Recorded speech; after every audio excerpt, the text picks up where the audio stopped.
We're stood here by your river. You've been fishing this river for over 50 years, a long time. Where are we here precisely? Well, we are on the Traun, about 500 meters above from the conjunction with the Rudi Heger. And on the other side, that means we are about 20 some kilometers downstream from the originating lake. So the Traun is a fairly short river.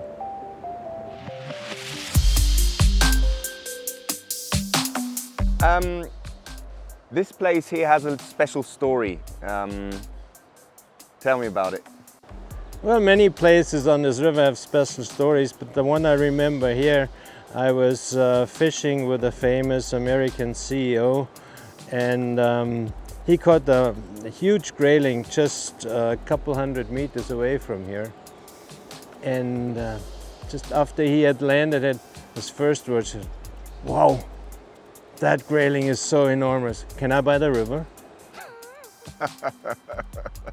What did you answer? Well, I couldn't give him much hope. So I said, well, maybe then I just come for my annual visit.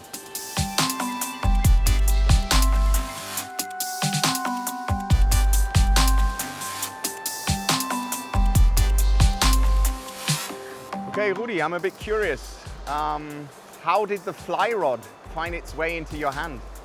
Oh, that was a very easy coincidence. My father used to be spin fisherman, and I was a poacher.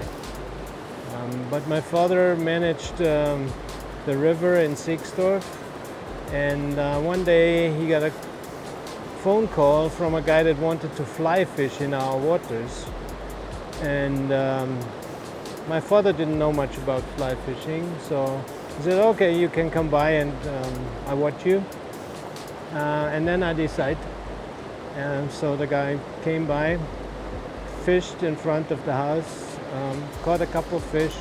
My father decided, oh, that was worthwhile, you know, exploring fly fishing. And he said, okay, you can fish my river under the condition that you teach my son how to fly fish.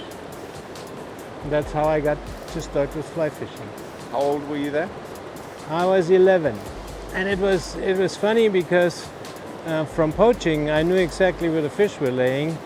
And when I was given a fly rod in my hands, all I had to do is, you know, make sure that the fly drifted by the fish.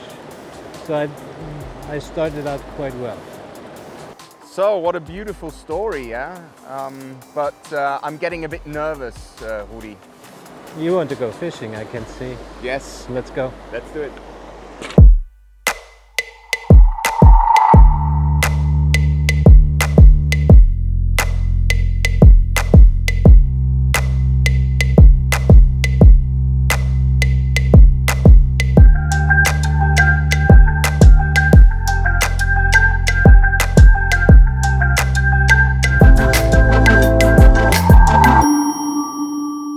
Oh, Ben is on a run! I'm on a run! I'm on a run!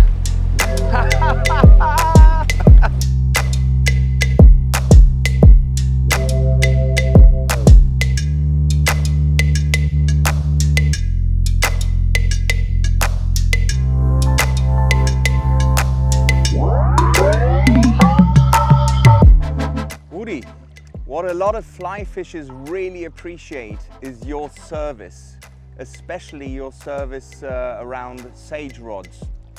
What's special about that? Well, we were really lucky that I was able to convince the founders of SAGE to establish a European service center, and we have been running that service center for over 20 years, and that gives us the possibility to service broken rods generally within less than 2 weeks.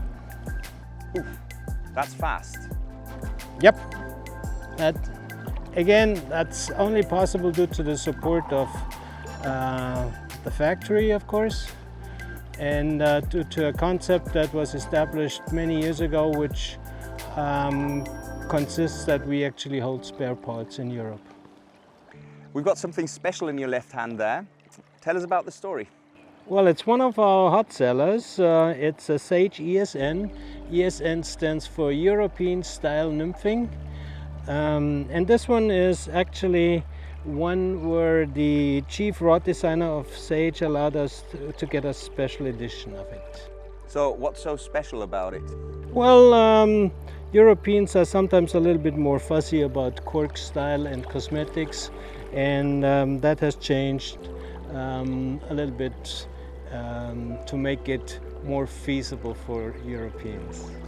That's not an easy process, is it? Talking to SAGE and getting them to redesign their rod. Well, if you find the chief rod designer in a good mood, that then you have a chance. You got to have the number in your phone, right? Well, yeah, I guess so. Good contacts. Great. So if somebody from the Scale family falls in love with this rod, what should they do? They should buy it.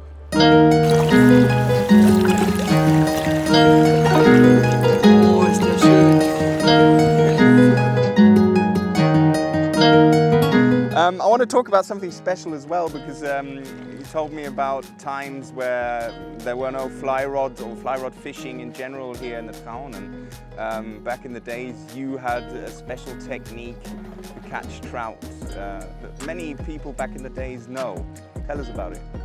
Well, before we had rods, not even fly rods, before we had rods, we always had our hands, and especially as kids you would walk along the river, find a good-looking rock along the bankside, and you would try to find out whether there is a trout laying under such a rock.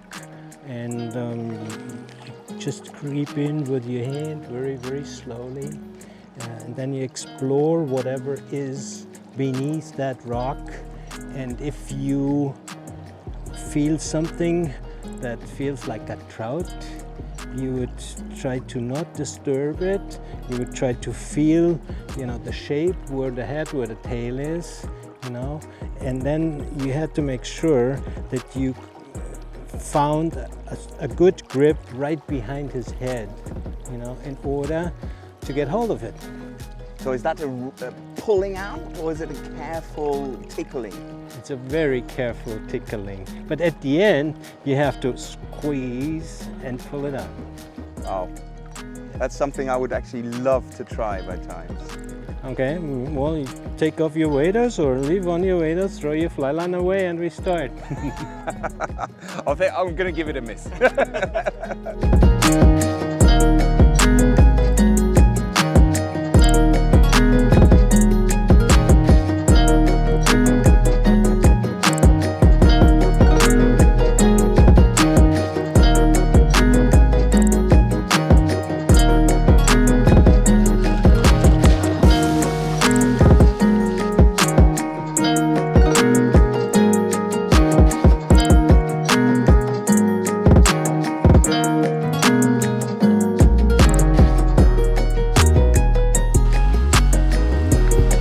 Yes, sir!